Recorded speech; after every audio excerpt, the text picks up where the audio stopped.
But okay, so let's carry on. New opponent, Love Seller 22. Playing the Sicilian defence. I'll give 2b3 a whirl. Just take the bishop on that long diagonal and see what happens. Maybe I'm going to try and castle queenside here. I haven't really made my mind up. I did once have a nice hack in a over-the-board game against an FM in this variation. So I'm trying to recreate something similar to that. The idea is to persuade them to castle kingside, go h4, sacrifice the bishop with a Greek gift sacrifice, go knight g5 and queen h5 and mate them. But for some reason, no one actually allows that in blitz chess. Yeah, I don't know why I allowed it in this this one slow play game, but it was a lot of fun when it happened. But okay, so instead black is probably absolutely fine in this variation. I just want to open things up. That's why I sacrificed a pawn. Maybe I'll go g3 to open up a few more lines. He's got the same idea. This is proper 1 minute chess. He's going to try and mate me on this side of the board. I'm going to try and mate me there, him there. Who's going to get there first? I have a really nasty feeling it's going to be him, but who knows. At least I've distracted him for the time being. Now I need a rook on g1 to make this attack work. And then, oh, maybe I've got queen takes f6 in some positions. Oh. That was an idea if maybe he played queen a5. We might have a look after this game, just see if that was working, but I obviously can't analyse it now and play, because that is too much for me to do at once. Maybe I'd rook h5 there. This is quite an interesting game. I'll play it now. I must be winning in this position. Bishop takes f6, rook takes g5. Is that game over? I think so, and rook h8 mate. Wow. That was a lot of fun, actually. I feel like I should give this guy a rematch, but I'm sure he'll understand. I'm gonna quickly analyse this last game, because I think it was quite an interesting one. So, yeah. I had white, and we had the Sicilian defence, and then 2b3. The idea of this line is just put the bishop on the long diagonal and see what kind of trouble you can cause along there. He developed along very sensible lines. Knight f6, here, knight f3. Now I think g6 is a move. I can't remember if this is the exact position. I think I had this against English Grandmaster Gawain Jones before. And g6, I think I tried some sort of e6 thing and got into trouble and got beaten. Not a massive surprise, to be honest. But I think there are some ideas for white, so it's quite an interesting position. Nigel Short has played this way for white a few times, but okay. e6 transposes back into more well-known lines, such as the 3b3 line of the Sicilian. Can be reached via 2 knight f3, 6 b3. Okay, so both sides just get some pieces out here. And then queen e2. I'm not really interested in castling kingside here. It's a way of playing, but the position's pretty equal, to be honest. And I just want to give you an example of what can happen to black here if he's not very careful. I mean, let's say he plays castles kingside, and then white goes h4, and then let's say d6. No, I'm not convinced it works here. But white's idea in these positions is something like bishop takes h7 check, king takes h7, and now knight g5 check, bringing the king out into the middle of the board. Because if the king goes back to h8 or g8, then white follows up with queen h5, and really nasty things are happening over here. And of course, if black ever takes on g5, then h takes, and the rook is supporting the queen down to h7 and h8, and the king on g8 is in big trouble here. So the king probably can't go back that way, so more likely the king has to come forward to somewhere like h6, But now it's just a question of whether white's got a really strong idea in this position. I don't know if it quite works in this position or not. But one option that the bishop on b2 gives you is you could do something like, oh, maybe queen e3 is a good move here. Yeah, queen e3. Just put the queen opposite there. Threaten some kind of tactics over here. I mean, I'm not completely convinced with this variation. But it's certainly very dangerous, and in 1 minute chess, more than dangerous, it probably just wins. The chance of being able to defend under this kind of pressure in a 1 minute game is slim to none. Okay, so that's what can happen if black castles really quickly.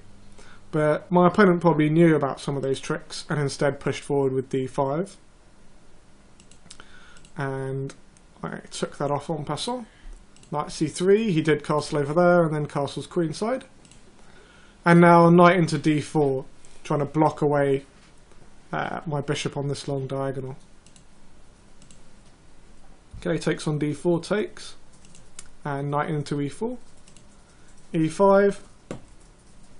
Okay, and if we look at this position for a little bit, black's got a really nice pawn centre with these pawns on e5 and d4. And if I allow him to keep this, then he's just going to have a very good position. So that's why I played f4 here, just to break it up at almost any cost. And of course, after he takes back, then maybe I can take this pawn off. But it does allow him some ideas of bishop a3 check, hitting my king and unleashing a discovered attack to the bishop on d4. I mean, I can retreat the bishop back to d4, but this just felt like something I didn't really want to be getting myself into. So I just tucked my king away on b1 to get out of anything like that. And then after a5, I went g3. And the idea is you can see both sides trying to open up their opponent's king here. My opponent's gone a5, aiming to go a4 and bring the rook on a8 into the game. Whereas I'm going g3, aiming to use the g line to get down to my opponent's king. And while both of these lines are very, very dangerous, in my opinion, it's white that has the more dangerous attack here. And the reason for that is this bishop on b2, which has been there since the almost the start of the game. When I get a rook to g1, if and when I get a rook to g1, I'll be hitting g7 with the rook down this g line, but my bishop on b2 is also looking down to this g7 square. And it's this combination of the rook and the bishop both working together to hit g7 that's really, really dangerous for black. And he just doesn't have the same kind of thing over here. He's going to need to bring at least his queen into the game if he's going to have hopes of causing major issue over here. But let's just see what happened in the game. So he pushed forward, a4. I took on f4. He locked off on b3, so he does have this open line for his rook. But it is just an open line for his rook here. And now we see the part of the game where we both just go for it. He goes knight d5, hoping to bring his queen over here, do some nasty stuff over here. Whereas I bring my knight to g5, immediately threatening h7. The thing with queen a5 is that this bishop on b2 isn't just an attacking piece. It also helps protect me against a lot of mates. So I don't think he's threatening anything immediate here. Because if queen a2 check, I just go king c1. And that's going to give me time to go bishop takes h7 and queen h5. And it's probably going to be game over. So I think he came to that conclusion as well and decided not to go for queen a5 and instead go for h6 here. But just because someone attacks your piece, you don't move it in 1 minute chess, and not if you're trying to hack someone up. And also, if I go backwards, then he has time to come and attack my king. So instead of moving the knight, I played queen e4 with the not so subtle threat of mate on h7. And he brings the knight back to defend that, and that allows queen takes d4. And now it's the queen and bishop working as a battery aiming down to this g7 square. You could almost say that ever since move 2 and playing b3, g7 has been the square that I've been aiming at. Okay, so obviously he now can't move the knight because of mate on g7. And he goes bishop a3, trying to swap off. Oh yeah, that reminds me. This is the position where I was thinking maybe he could play queen a5 here. And I spotted this nice trick. I mean, I can probably just take the bishop on d6 here, for example. I don't think he's really getting anything with queen a2 check. But in fact, I've got a much stronger move. Oh, maybe it doesn't work. Oh yeah, okay, which is bishop to h7 check. And that, of course, can't be taken off because of queen takes g7 mate. And if he moves the king into the corner, then I have the rather nice queen takes f6. Threatening mate on g7. And again, if he recaptures that, then bishop takes f6.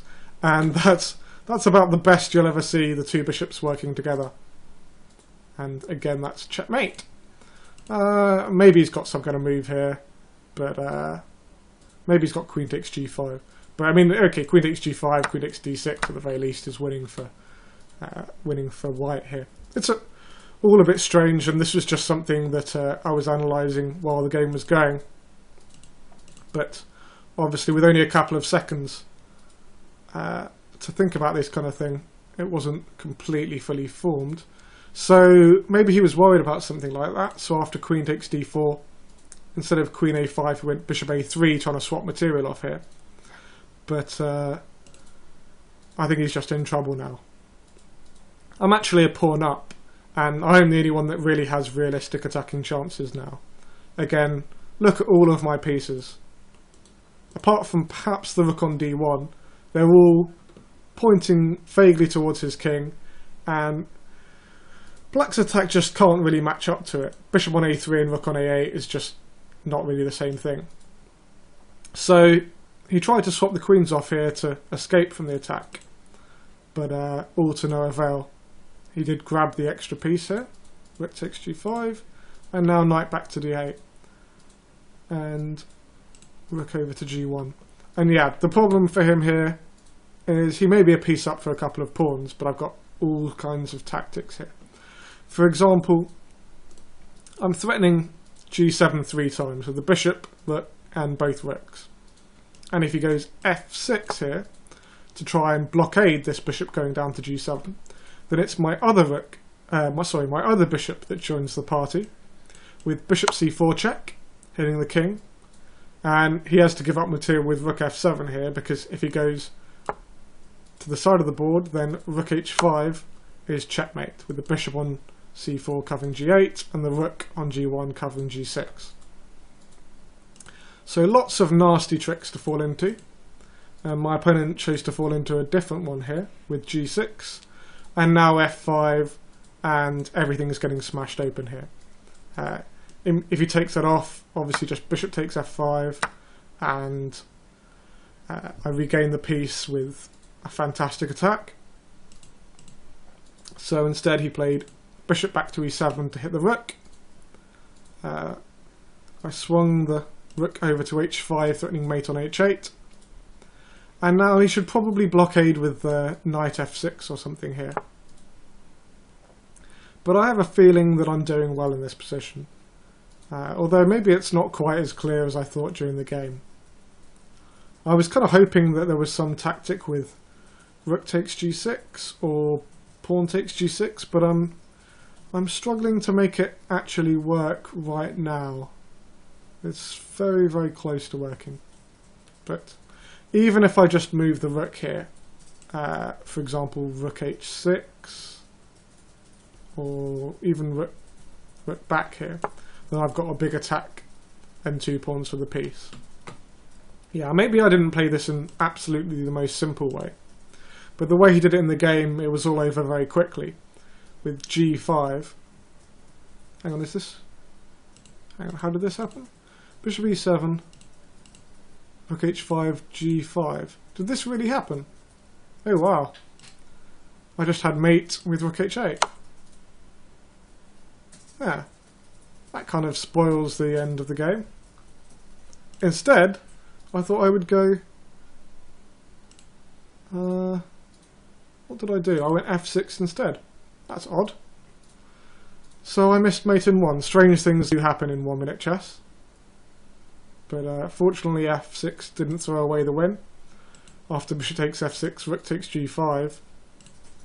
Bishop takes g5, and this time I don't miss rook h8. Well, that's kind of taken a bit of the gloss off what was quite an interesting game, but it was still a decent hack, I thought. Castling on both on opposite sides of the board, we got some entertainment there. Okay, let's exit out of this analysis and come back and play a few more 1 minute games.